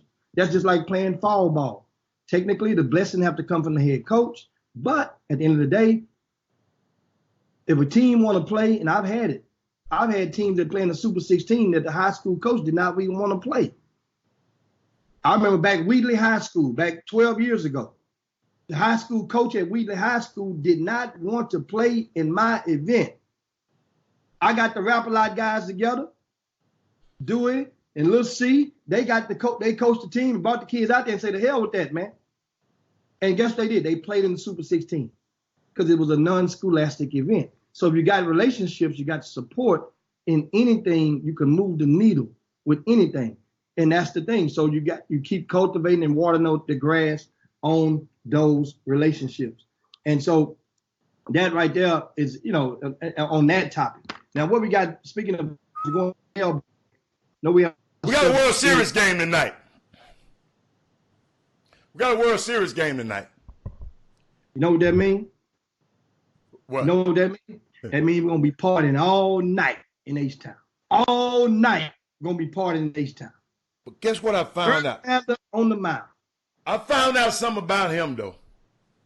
Let me tell you something about. He ain't won in 6 tries. Let me help the people who don't know. He's 0 for 5 in 6 series starts, making him the first pitcher in history to lose his first 5 decisions. Unbelievable. Justin Verlander, the V-man, the cover girl, the cover girl's husband. He ain't no Tom Brady. So, Jimmy, let me tell you something. I'm so nervous right now for these Astros tonight. I'm serious. I'm really, really nervous. I don't know if the party gonna be tonight. I want to find out who going to be the pitcher in Game 7. Do you know who the pitcher is in Game 7 if we have a Game 7? Because I'm not scared. I don't believe in Verlander tonight. And guess what, Jimmy? He always get knocked out. Y'all, guess what, y'all? Hold this now. In the first inning, he get his head tore off. In the first inning, we don't know how good Verlander going to be. It ain't going to take us long. It ain't going to take us 9 innings. We going to know how good he going to be in the first inning. I can't wait. So guess what? I might go down there tonight, and if V gets rocked in the first inning, man, I don't drink, but I'm going to go get me some champagne and wait on Cole. Wait on Cole to come back. Well, I'll tell you like this. You think for a minute that's why they have averages. Averages mean that in all things entered, this is the composite and the mean of which all things are equated. Verlander went through this season, and he and Cole were 1 and 2 in pretty much every pitching category in Major League Baseball. Think about even the game when he gave up the 4 runs in the first inning. He didn't give up another run the rest of his outing. Remember now, it was the Astros. Our bats were cold. The bats have came to life in the last 2 games, Howard. We are stroking the ball on the offensive end. It's a big difference. When you got backup, when you got some run support, and you're a pitcher, it's a big difference. Jimmy, it's some condos right behind the Washington National Stadium. Some little condos right over there, right? Overlooking. Man, that dude, they still looking for that ball that dude hit on Verlander over there, man. And I know you're gonna have to. I'm just saying, I just ain't got no faith. I'm waiting on a Game 7. I'm preparing myself not to celebrate tonight. That's all I am. I'm preparing myself. You notice I don't wear Astros gear. I ain't wearing it. I wait till tomorrow night. I'm just telling you. I just don't trust Verlander. It's all good. So understand something. You don't trust Verlander. You just start paying attention to Verlander. I've been motioning for the people to pay attention to Verlander 4 months ago. And Jimmy, I went to the World Series game and he pitched in 17. So, kind of know a little bit. I just say I don't like basketball. Excuse me. I don't like basketball. So hold on, let's get this straight. So Verlander can show up all through the regular season. Yeah. Right? Yeah. And play, hold on, of Hall of Fame caliber in the regular season, right? Okay, come on. Get to the postseason, and you're saying, I don't trust him at all. He ain't gonna get nothing done. Right? Don't they remind you of somebody that wear number 13 and wear a beard that played with the Houston Rockets? What's the difference between Verlander and James Harden in the postseason? I'll let you have your jab. I knew that's where you were going. That's good. Well, what's the difference? That's good. But guess what? What's the difference? James ain't 0 for 6. James ain't 0 for 6, though. He ain't been to the final 6 times. He ain't 0 for 6. Okay, so apply the bell curve. He's been to the postseason more than 6 times. How many is he in? How many is he there? He went to the finals. He's been to the finals 1 time. Okay, so hey, Verlander in good company. If you compare him to number 13, he's in good company then. Okay, I got you. Okay, I got you. But guess what? Just like you don't trust Harden, I still don't trust Verlander. No, there's a big difference. There's a big difference. Verlander got a ring. Yeah. Harden don't. That's right. That's right. So this dude but guess what? He ain't won a game. He got a ring like Eric Moreland did. He ain't do nothing to get the ring. That's what you said. What? He sit on the bench to get the ring. No. I'm talking about in the World Series, Jimmy. In the World Series, the man can't win a game. A pitcher only pitches twice if you go 6 games, 5 games or more. You have to. The guy that pitches in game 1 will normally pitch in game 4 or 5. If you pitch 1, 4, and possibly 7, and that's what's going to happen with Cole. If they go game 7, Cole will probably pitch Greinke, and they probably combine and split both of those guys and play it by hand. Listen, guy. Listen. This thing right here. So you're still missing what I just said a while ago. Let me reiterate. The Astros bats have came to life. They were missing at first. When the Astros, so you mean to tell me who that dude pitching tonight? Who that dude pitching tonight? Verlander. No, for another team. Astros scared of that boy. So their bats might not be pitching tonight. How do you think about what you're saying? We're not scared of nobody. Astros do. Dude, our MVP. You said their bats were silent. Could they bats? If your MVP of the team is in a funk and he comes out of the funk, goes 3 for 5, that's Bregman, 3 for 5 the other night, including a grand slam. Your MVP is playing his best baseball. It's a different whole way. Plus, you come back here, we get the DH back. We get a new bat in the lineup, Adam. And guess what? That little black guy, our rookie, you sent him out for heavy trash last week. You sent him out for heavy trash. And guess what he did? He went yard opposite field the other night. Went yard in the act. Thank you for all of this information. I love this. Bregman came alive, MVP. The rookie came alive, MVP. That's saved. That's saved. All of that saved Verlander. So who has James Harden got to save him? Who has James Harden got to save him? Hold up. Verlander got Bregman to save him. Springer to save him. They got the rookie to save him. Who has James Harden got to save him? Did you want to talk about him? James Harden has had every year in Houston. He's had at least one Hall of Famer on the team with him. Who he got to save him? I ain't talking about a Hall of Famer. Who had at least one? Who do we have to save him? Notice what I said. I didn't talk about their credentials. Somebody told me something the other day. You just can't show up. We know you got game. When the game starts, you got to play the game. You just can't show I know you got game, Hall of Famer Chris Paul, but when we had a chance to win, you pull a lane. So my question to you again, what help, since you're bragging about the help that Verlander has, give me some James Harden similar help. Nobody. Really? Nobody. You were up 3-2 at a home game 2 years ago against Golden State Warriors and had your hands on their throat. What do you mean? Who gave James help? That's my question. How did you get up 3-2? How did you win 3 games against Golden State? You sit there and bragged about the MVP. Because he came to life. It wasn't James Harden. The rookie. Every night they won 3 games. Came to life. Tell me who came to life on a Houston Rockets team to help James. That's all I'm asking. Since you threw James in the equation. Trevor Ariza came to life sometimes.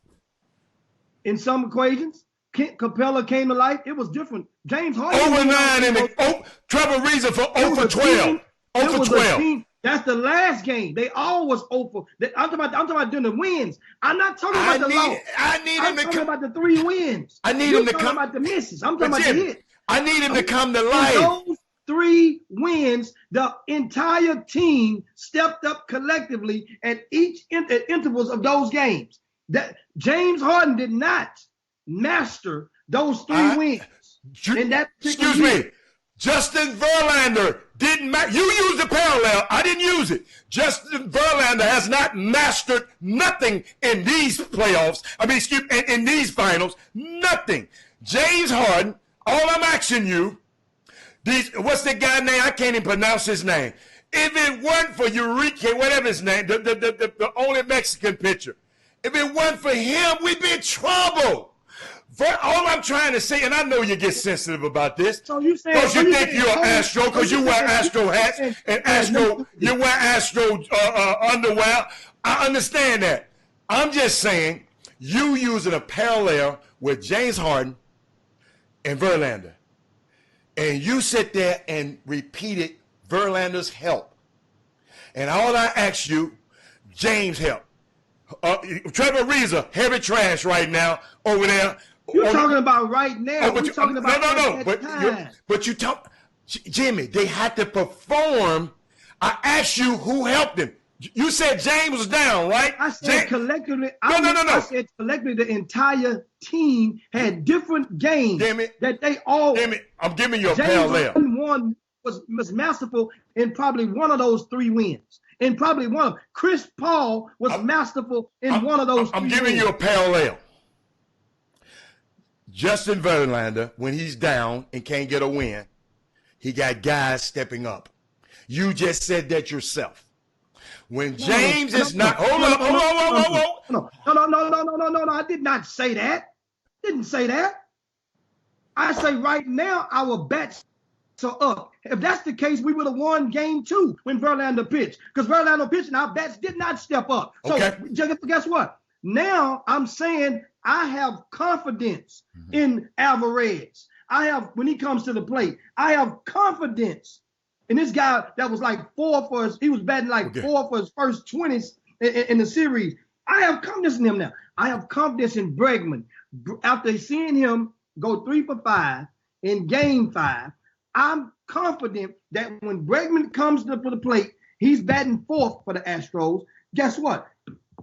They got to play him they got to pitch him a whole different way now. At least during that first at bat. See, the thing about the Astros, once the offense comes around, for some teams it don't. It didn't come around for the Yankees. And that's why they were eliminated. That offense, of course, they bragged on the bullpen that never came through for the Yankees, but the offense. And I understand Giancarlo Stanton, he had issues and had health issues. He only played, but they still brought his ass back in that last game of DH. So his stick was still there. He never been professed for his defensive skills. So they brought him back out there, and they still Judge performed. But other guys like Didi and all those guys, they didn't do diddly. So now with the Rockets, I'm loving the offense. Hell, do you realize we are cracking runs? We jumping out there. We do. What was the last game? What we play? Score 8 runs? We better score. I tell you what, we better score something tonight.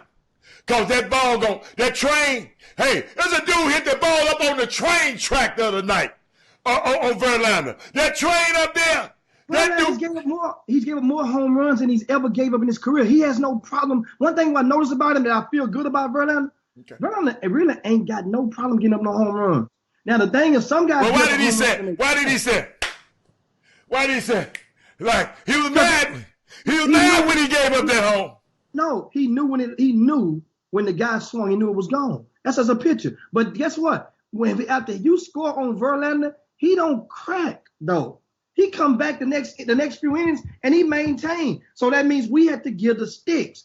Let me put it like this: in the postseason, Verlander's ERA is about a 3.35, something like that in the postseason. So that means you want to give up the average of 3 runs per 9 innings. So our magic number for the Astros is to score 4 runs. Verlander can give you a home run. He'll give you a home run. You want one. Sosa, you want one? Take you one. My little kid from Lamar High School on third base, Aaron, you want one? Get you one. But guess what? If we're cracking that ball out of here, it is in that place. You've been in Minute Maid. You've been to a couple of games with me in Minute Maid Park. And you know, once that thing get rocking inside of there, that's the equivalent of the old Oracle Arena for baseball.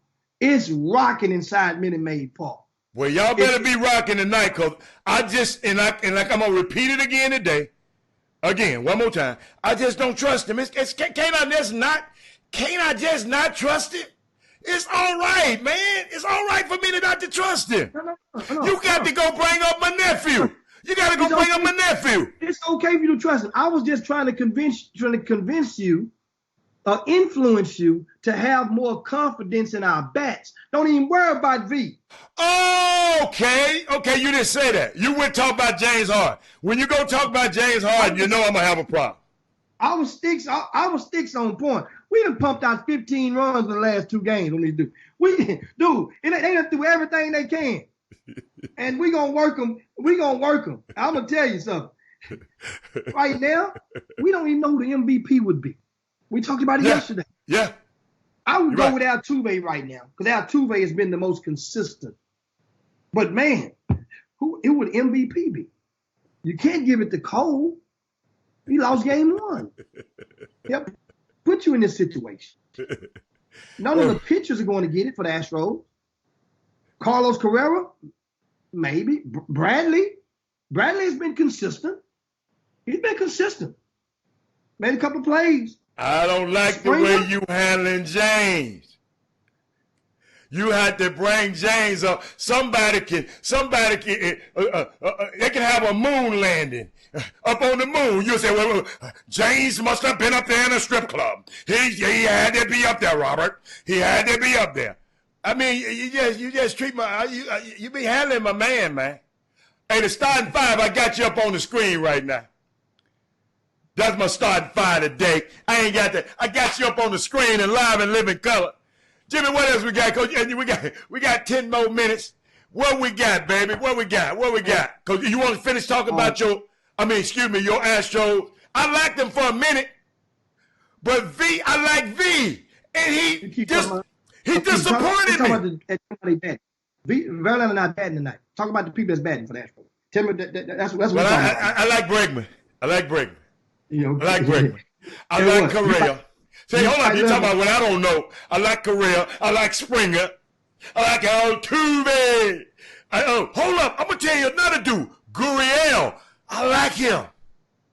Is that the first baseman? Since you think you know it all. But you know what? You know so much. Don't you let me put this pitch back up here. Since you know so much baseball, you sure can't hit it. Because don't let me pitch. You're missing this ball a few minutes ago. You might know about it. You sure can't hit it. So, yes. I know one thing. Speaking of the World Series, guys, and out there and the viewers out there in the Boom Boom Room, did you guys see the two young ladies who were eventually banned for flashing Garrett Cole? And the young lady named Julia Rose, Lauren Summer. Julian Rose, Lauren Summer. Yeah. Those are the names of the two who, while he was pitching in the game, they took the opportune time. They were advertising, had an advertisement on their shirts, had a yellow shirt with the company on the front. And they pulled up their shirts and let it go like it was full-fledged Mardi Gras mode. I just didn't understand that. I thought it was Photoshopped. No. And hold up, y'all.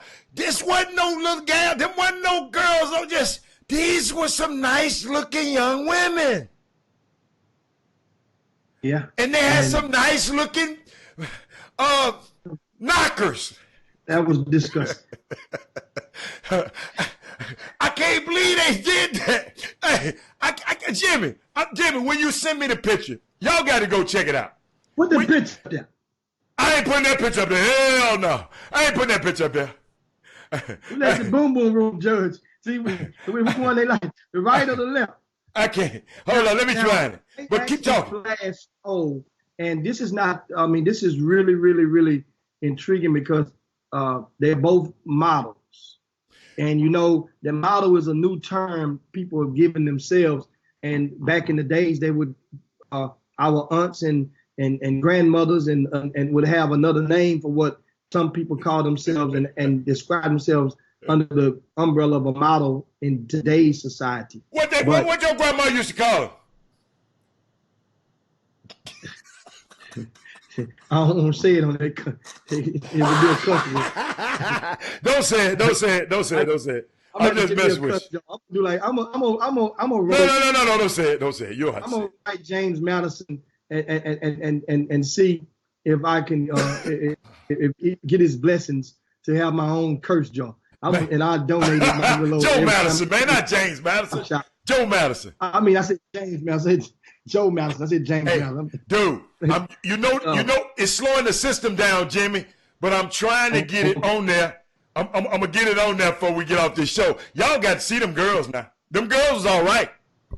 Hey. And they both have been banned from the Washington Stadium for life. They've been banned. Oh, just Washington Stadium? So they can come here? Yeah. Oh. Well, think about it. The company obviously paid for their seats. Those seats where they were sitting at are roughly approximately between $15,000 to $20,000 a seat. Yes. So somebody paid that money. Now, guess what? The media, and one thing about the mainstream media were tactful in not splashing the name of the company over the TV screen because they would have given the company their worth more due on the return on the investment of the advertising. Can I ask a question, Jimmy? What kind of company was it? I didn't look them up. I don't know. I want to know the name of that company. Somebody in the Boom Boom Room. You know how to found it, Jimmy. I'd have put it up there for you. Hey, Pastor, this was on Jimmy. This wasn't on me.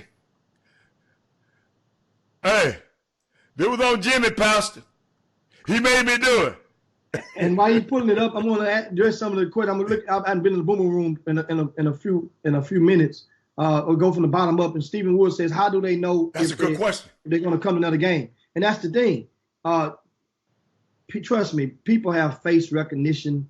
Not in the stadium, Jimmy. Well, people will know. Oh, there they go. Yes, sir. You know I'm gonna put it up there. That's disgusting, man. No, it's not. You know what I call it? I call it art. You're a freak.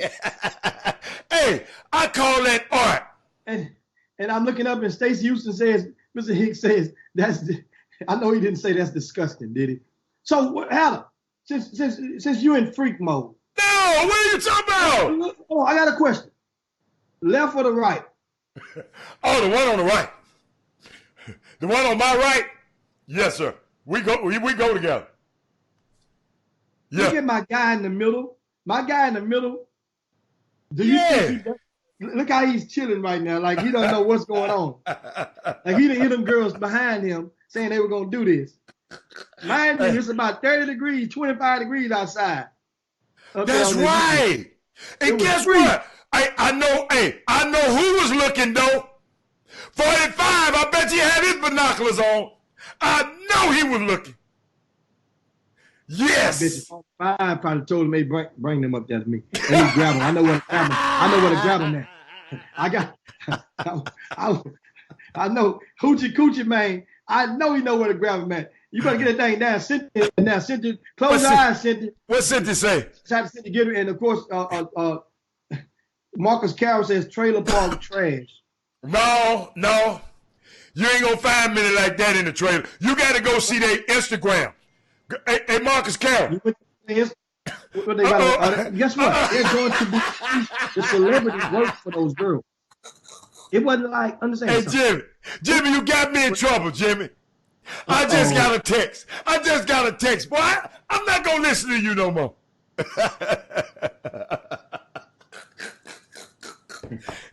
I just got a text, boy. I ain't messing with you no more. I'm done. I'm done with you, boss. Yeah. Big freaky.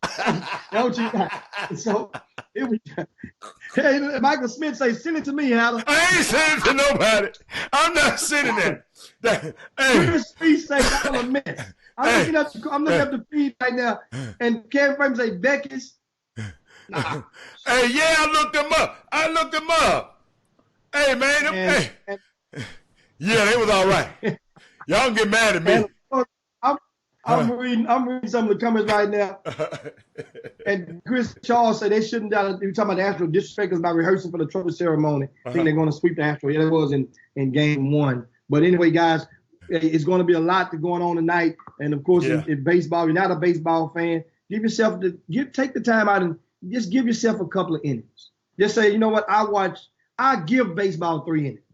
Give 3 innings to the World Series if you hadn't done so. And you know what? If you have a young person, encourage them to sit on the side of you and just watch 3 innings. You don't know what could happen in those 3 innings. And you know what? I remember stuff sitting on the couch with my grandfather. And I remember certain vivid moments sparingly with my dad. You never know what a young person can take out of the time you can spend with them watching something, a monumental moment on an event such as the World Series. You never know. So give it a try, guys, if you will, on this evening. Meanwhile, there are a couple of basketball games, only a handful, right? That would be on tap tonight. And of course, one of them we mentioned earlier is the Atlanta Hawks at the Miami Heat, Dallas Mavericks at the Denver Nuggets. That's really tasty right there. And of course, Memphis at the Lakers. That's the late game, 9:30 Central Time. The Astros will be well off the air by that time. Catch LeBron and company going against Morant and company. And what we didn't talk about starting on, we'll probably try to implement and give more details on a lot of the Texas-based players starting next week, what they do on a night, like our starting 5 of Texas players who shines on any given night in the NBA. There are a lot of Texas-based players that are out there in the NBA right now. It's a lot. I'm serious, guys. And so we want to help keep you guys abreast of how they're faring, because none of you may have the time to go sifting through the box scores to check on certain guys. And Jimmy, what you got? I want to end some. I mean, this on a serious note here, y'all. I scrolled through an article, and this this former Boston College student has been charged with involuntary manslaughter in connection with the suicide of her college boyfriend on his graduation day, the prosecutors announced. And you know, I don't have the names, but it was unique, Jimmy. And I want our parents to, when you monitor your son and you're talking to your son, this is a form of abuse also. And this has happened to be a woman. Most of her most important details, she sent 47 100,000 texts to this boy over 2 months. And all of them texts most of them texts was telling him, just die. You need to die. You need to kill yourself. Your parents, you ain't no good to nobody. And I hung on to that detail, and it made me, go talk to my son about what crazy looked like. 40,000. When a girl call you 1,000 times back to back to back because you ain't answering her phone, Junebug, you might have to watch that. And when I thought about our young men who, not just the ones that are famous or the ones that play in basketball. Hey, man, when somebody doing you like this, this boy, the day of his graduation, all of his folks came down. The kid jumped off the bridge in Boston College, Boston U. Yeah. And guess where she at? Back in South Korea. She went back home. And they trying to extradite her back. Man, I didn't want to. That's a public service announcement. Watch it. If the dude doing, what's good for the goose, good for the gander. If a dude doing a girl like that, baby, that ain't cute. That ain't cute. He just like me. No, he don't. Crazy. I'm sorry, Jimmy. Yeah, when you got babies, man, y'all got young kids growing up, man. Man, this stuff is real out here. Okay, end it, Jimmy. And why didn't Chris tell us about the man and his girlfriend who was sitting courtside at the Rockets game that went up and put his hands on the assistant coach of the Oklahoma City Thunder last night after the game? I didn't see it. They arrested him and they arrested her. After the game, they went and put his hands on the assistant coach. Something happened. For what? And they must have been courtside, right? They must have been courtside. Yeah. Hey, y'all. Hey, if y'all have the advantage or the blessing to be able to sit courtside, you better look on the back of their ticket and see what the hell that ticket say. You can't do that, man. Okay, how much money you got? Remember I told you, Jimmy, that's why I never call myself a fan. Because the fan is the root word for fanatic. Some of these folks say, I done paid all this money, man, I can do like them girls. They say, I can pay all this money and sit behind here. I can pull up and let y'all see my blessings as if I want to. And it was the Pelicans, not last night. Oh, the Pelicans, okay. The chart, so I think it made the wire because they've officially been charged. They were charged. And this is, I got his name now, Manuel Garcia, right? And he went and he allegedly punched. I told you, put his hands on him. Joe Boylan. Oh, I know, right? Joe Boylan, yes. Is he kin to Jim Boylan? I don't know if it's something. No, they're not kin. I don't think they can. No, they're not kin. Jim Boylan used to be the coach over at Utah and stuff. And so the Rockets have banned him for life, right? And his girlfriend, I was trying to get her name, but they don't have his in. Was she one of them girls at the national game? I don't know. That's why I want to see. They hide now. Hey, Jimmy, they don't play that, dude. That's real. They don't play that. You can go to jail. But I got another one for you, Jimmy. Big old Myles Garrett, the big defensive end, used to play for Texas A&M. Yeah. He was in his car, and he got out. A guy got out of the car and said, "Come take a selfie with me." He took the selfie with the dude, and the dude sprung on him in the car and ran. Myles Garrett is a gargantuan of a man. Man, these fans have gone flat foot crazy. Oh. Now you were about to say something else. I'm sorry. No, I was just thinking about Houston. What about Houston? Okay. Our fan go and punch the coach, assistant coach. Yeah. And his girlfriend The girlfriend she got arrested because she was trying to, she got in the way, like hindering the apprehension of him. Okay. Wasn't it just last week when the Yankees were here that one of the fans cold cock and knocked the hell out of one of the Yankees fans and slapped the hell out of one of the Yankees fans? Remember that? And threw the can of beer at him in the restroom. Did you see that? It could have hit that guy. So mind you, not to mention that, let's not dismiss some of the stuff that took place in New York. Oh my goodness. Oh my God. So, so now I understand in Houston people are shocked, but this stuff comes with it, just that it comes with consequences. Our fans just getting started. So that means now Houston you don't come in, we ain't turning another cheek no more. And I'm gonna tell you something, guys. If you go out and watch the game tonight, just be careful because people will be and consuming beverages in abundance, depending on win or lose. Be careful on your drive home, win or lose. There will be people that will be driving and all types of ways. Be respectful. And you guys, it's time. It's time to yabba dabba do that thing, baby. Shout out to Lori. See you guys, and you know what? It's that time. It's time to yabba dabba do this thing and slide straight down Dino's back. Yeah. I got something for you guys.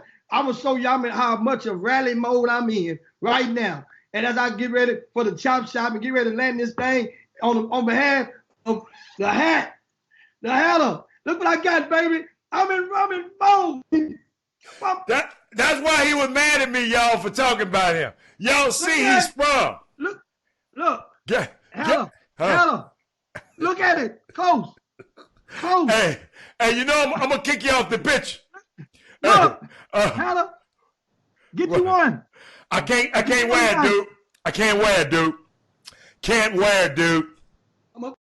I can't wear it. Here you go. I'll see y'all later.